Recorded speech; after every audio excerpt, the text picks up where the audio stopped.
Right, a long list of repairs, but I must get back to the surface soon. Where shall I start? Huh? Oh, go on the science line. What's happening up there? Stella, we've got a question for you. Which weighs more, fizzy lemonade or flat lemonade? It's obvious. Flat lemonade weighs more. Fizzy Pop's got air in it, and air makes it lighter. Okay. This glass of Fizzy Pop weighs 173.1 grams. You see all those bubbles? They make it lighter.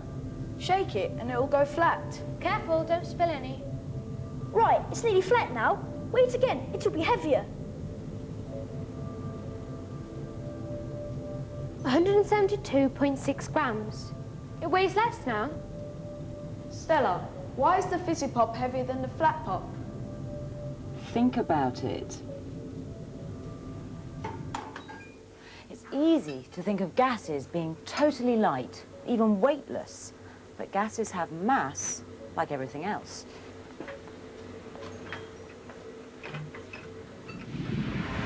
The bubbles of gas in lemonade don't weigh much, but they do weigh something. So once the gas has escaped, the lemonade will be lighter. The gas in fizzy drinks is carbon dioxide. My submarine is docked in a giant undersea lab, perfect for my scientific investigations. For my next experiment, I have a very special ingredient.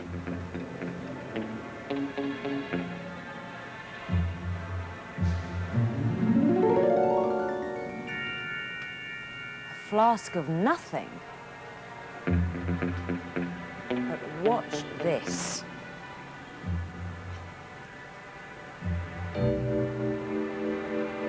It's a colorless, odorless, but heavy gas. Carbon dioxide.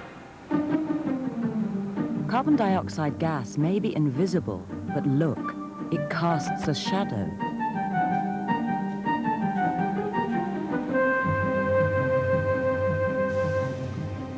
Another gas in the air is oxygen. And like carbon dioxide, it's invisible. Usually.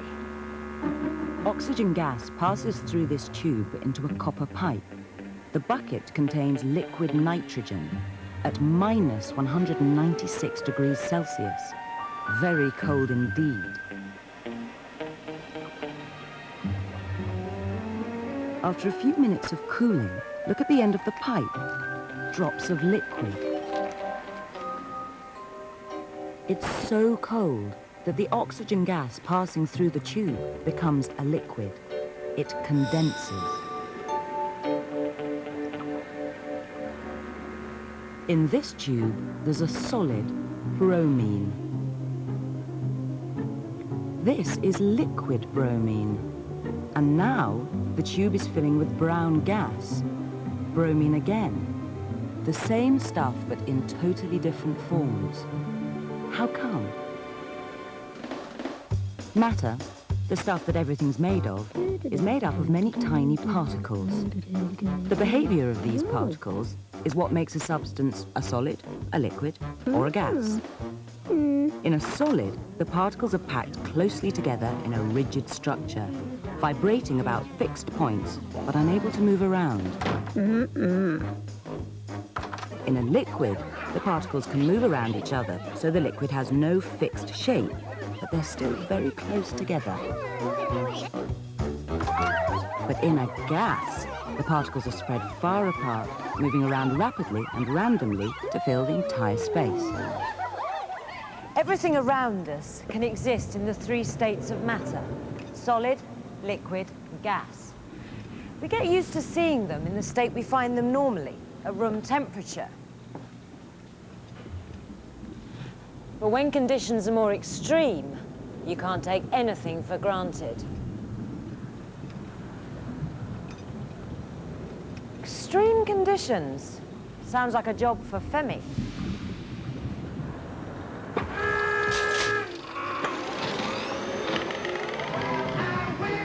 Novelty bubble bath, posh perfumes, pongy aftershave. Ideal Christmas presents for Auntie Flo and Uncle Fred. They look quite at home here, don't they? But are they? The temperature of this cold room is at minus 30 degrees Celsius. I'm here to investigate how liquids like cope with this chilly climate. These test tubes all contain different liquid toiletries, but after a spell at minus 30 degrees, are they still liquid? Aruna, the lab manager, helps me check them out. I think our big fridge has actually worked. Shampoo, deodorant, bath oil, bubble bath, liquid soap. All the toiletries have frozen solid. Apart from the perfume and the aftershave. But is this a problem? Our people down in the Antarctic face temperatures as cold as this, even colder.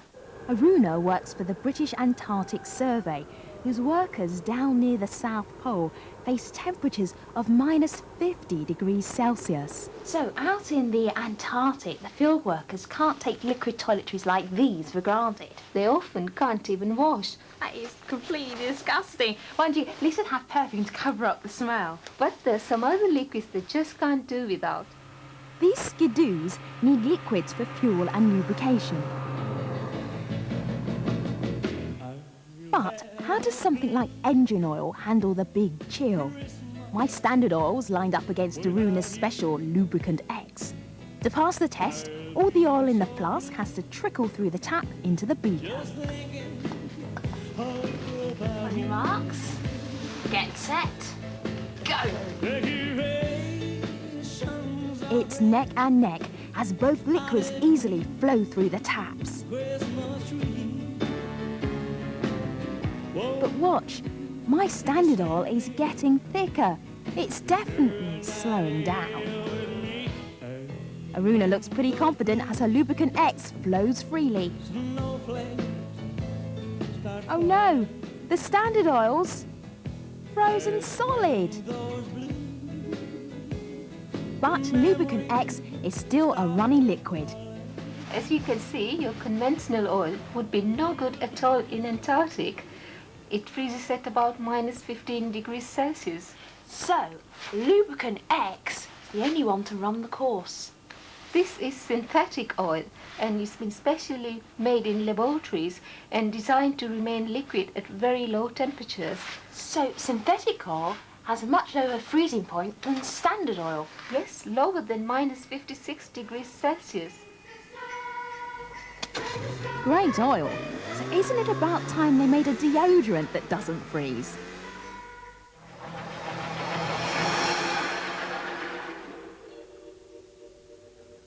The temperature of this fuel tank is still too high.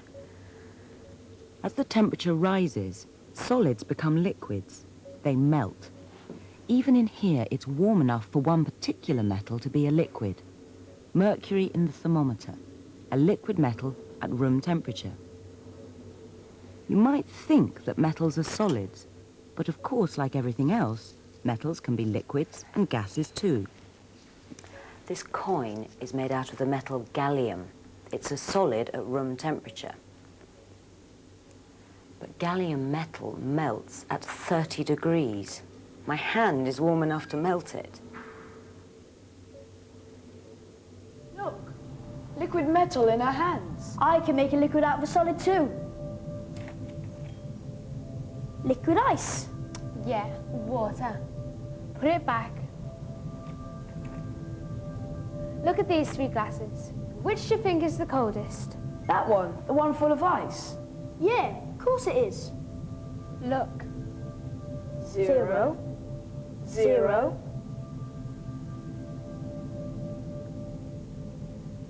0. Why? Until all that ice has melted, the temperature of the water remains 0. No higher, no lower. Melting happens at a fixed temperature for a pure substance. It's called its melting point. Over to you, Femi.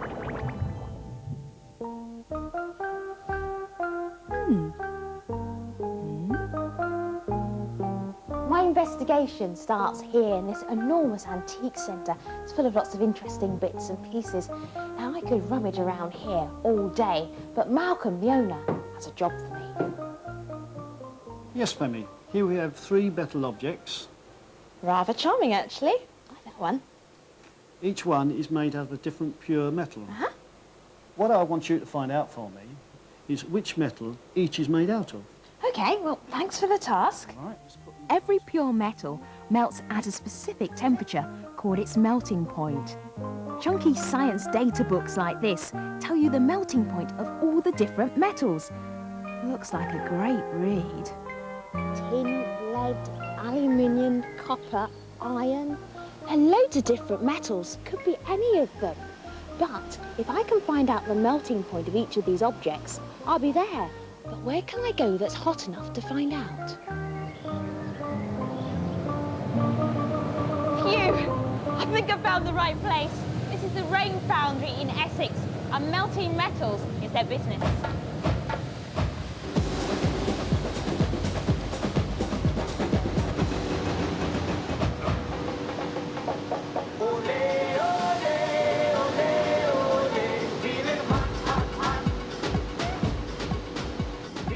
John's already got this crucible furnace stoked up to a high temperature. So which object's going to melt first? Whoops, in seconds. There's only half of Smiley Face left, but my other 2 objects are still solid. In goes John with a pyrometer, a special device to measure very high temperatures. So which metal melts at 327 degrees Celsius? Instead of trying to read these tables, I've got a more user-friendly device. The Science in Action Meltometer. 327 degrees Celsius is the melting point of lead. So the smiley faces, was made out of lead. Smiley's had it. All that's left is molten lead.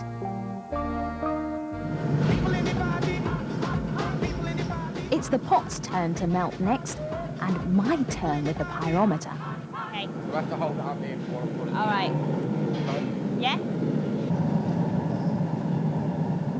660 degrees Celsius, the melting point of aluminium. It's an aluminium pot. Well, it was a pot. Whoops.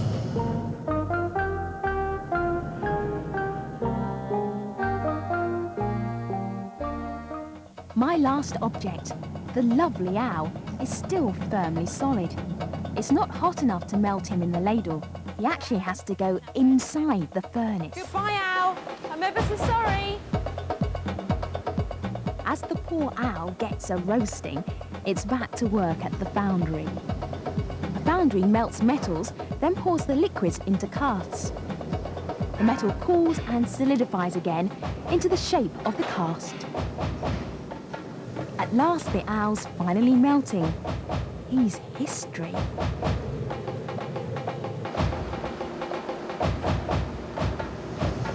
1084 degrees Celsius. My owl was made out of copper.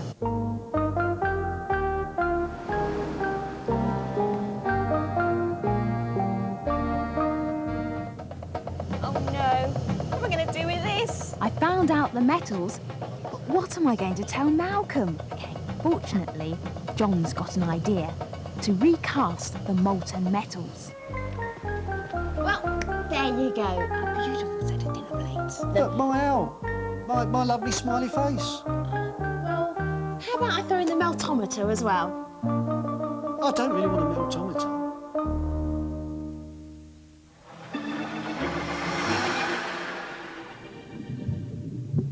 Oh, feeling hungry. All those submarine repairs have given me an appetite. A 2-egg appetite. 1 in each pan. I'll just turn this one down, but I'll leave this one turned up full. So, which egg is going to cook first?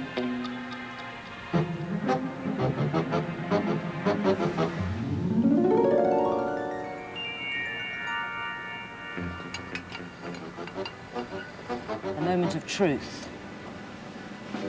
a soldier test.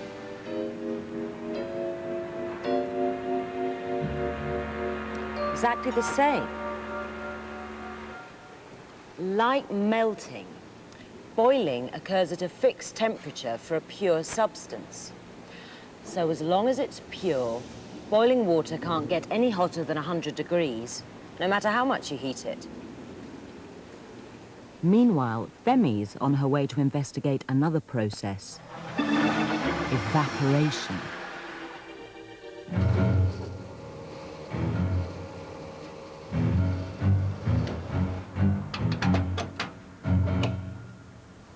Hello? I'm running a little late for our experiment. I'm at the garage. I had to get some petrol. What? You're on a mobile at a petrol station? Yeah. Get off the phone and switch it off sharpish. Hi, sorry I'm late. Well, at least you're here in one piece. I was a bit worried about you on your phone at the garage.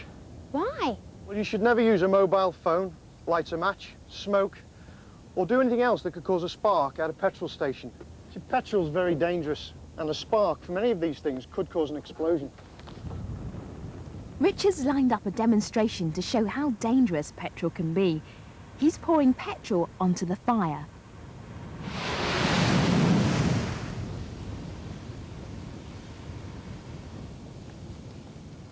Richard, why does the petrol not just burn? It also seems to explode. It's because it's not just the liquid petrol that's burning. When the petrol ignites, the petrol vapor, a gas, also ignites. So it's the burning gas that causes the explosion. That's right. Whenever you leave a liquid in the open air, some of the liquid becomes a gas. It evaporates.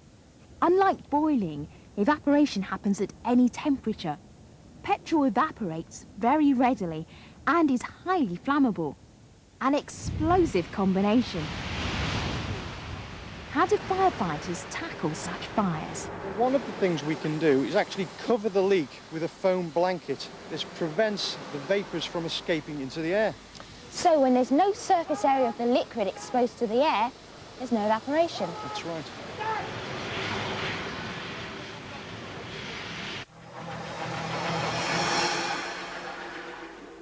But before I go, watch this. How do you lift an ice cube with a piece of cotton?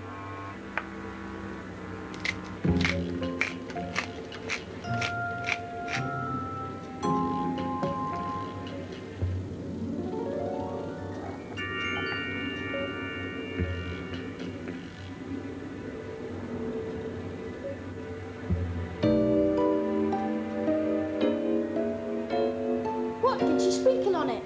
Looks like salt. It's melted the ice. Why? Maybe it changes its melting point. Yeah, it's only pure water which has a melting point of 0 degrees Celsius. I think salty water has a lower melting point. So that's why they sprinkle it on icy roads. To melt the ice. So the ice melts and the thread sinks in, but then the water freezes over the top of it.